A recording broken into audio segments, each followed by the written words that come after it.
Путь Аллаха Великого и Славного — спасти человечество от разрушения? Аллах послал пророка Мусу, мир ему, освободить его народ, сыновей Якуба, от рабства фараона. Пророк Муса просил фараона отпустить его людей, но фараон отказался. Всевышний предупредил фараона и обрушил на него многие беды. Во имя Аллаха Милостивого и Милосердного мы наслали на них потоп, саранчу, вшей, жаб и кровь в качестве различных знамений. Однако они возгордились. Они были народом грешным. Сура Преграды 7:133. Из-за того, что фараон и египтяне не повиновались Аллаху, он открыл пророку Мусе, что сильно накажет их. Среди ночи ангел смерти пришел и погубил старшего сына в каждом доме египтян. Во имя Аллаха Милостивого и Милосердного.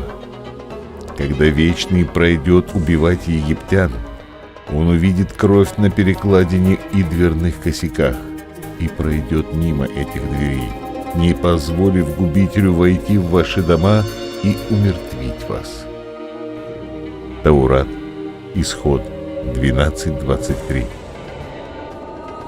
Он дал указание, как праведным слугам спастись от смерти.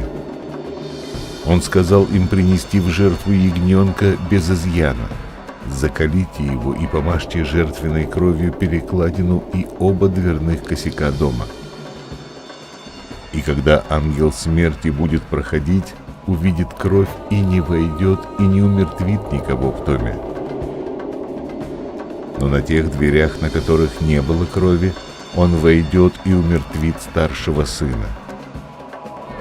В ту ночь умерло великое множество сыновей египтян, и стоял в земле фараона огромный плач. Но верующие и их дети были спасены. Аллах освободил их от угнетений фараона. Их послушание и жертвоприношение означали, что милость и защита были явлены Аллахом. Жертва являлась милостью Аллаха. Кровь была защитой Аллаха, и спасением от Аллаха была жизнь. Путь Аллаха Великого и Славного сегодня — спасти человечество от разрушения? Сура Майрам 19:21. Во имя Аллаха Милостивого и Милосердного. Мы сделаем его знамением для людей и милостью от нас. Кто он? Знамение? Милость?